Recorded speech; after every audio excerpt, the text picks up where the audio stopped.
A lot has been written about the Hollywood employment climate since the strikes in 2023. Today's guest, Sara Krupnick, is a two-time Emmy-winning producer who can help clarify the realities of working in Hollywood.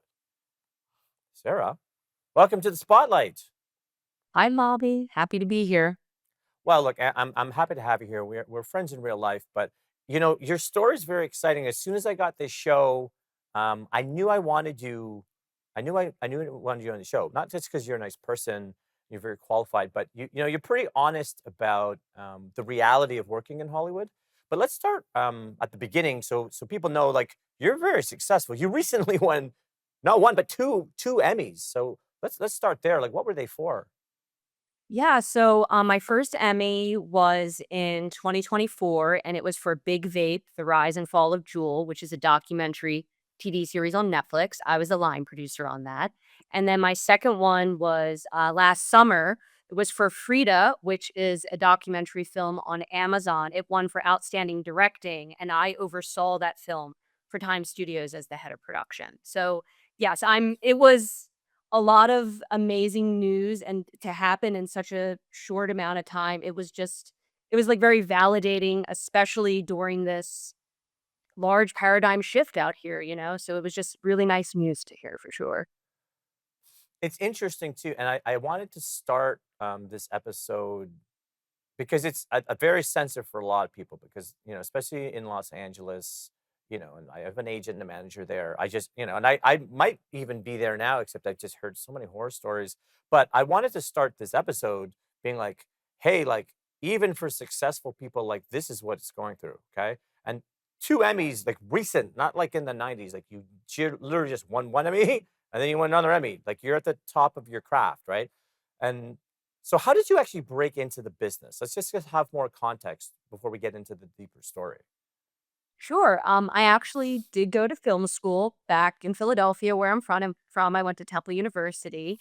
And, as soon as I was in college, I was just very hungry to get on set. So I started networking immediately, and I ended up finding my way onto several indie film sets. And then while I was at Temple, I interned at NFL Films in the camera department. And that really opened up the door for me to start my career. I ended up going from working in the camera department there to working in the camera department on a few features as an AC. And I did that for several years. And then I was like, you know what? One of the camera guys actually said, Sarah, like you said, Bobby, you're very nice. You're smart. You look at the whole picture. You need to be a producer. We need people Mm. like you as producers. And it really set off a light bulb in my head. And then I started down the path of production management. And I started off as like an office PA, then a coordinator, production manager, eventually became a line producer. And then my most recent tenure as staff was as the head of production at Time Studios.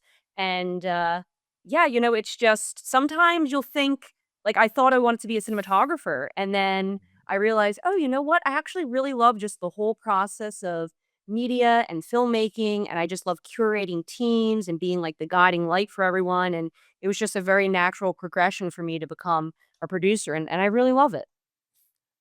And to be honest, like I'm actually I didn't even know that about you that you had that like actual production background. Like you're like a first AC or like these are for anyone who doesn't actually understand like film production. These are very very technical productions, and Mhm. for you to do that for years, it's like you have to know the nuances of production at the highest level.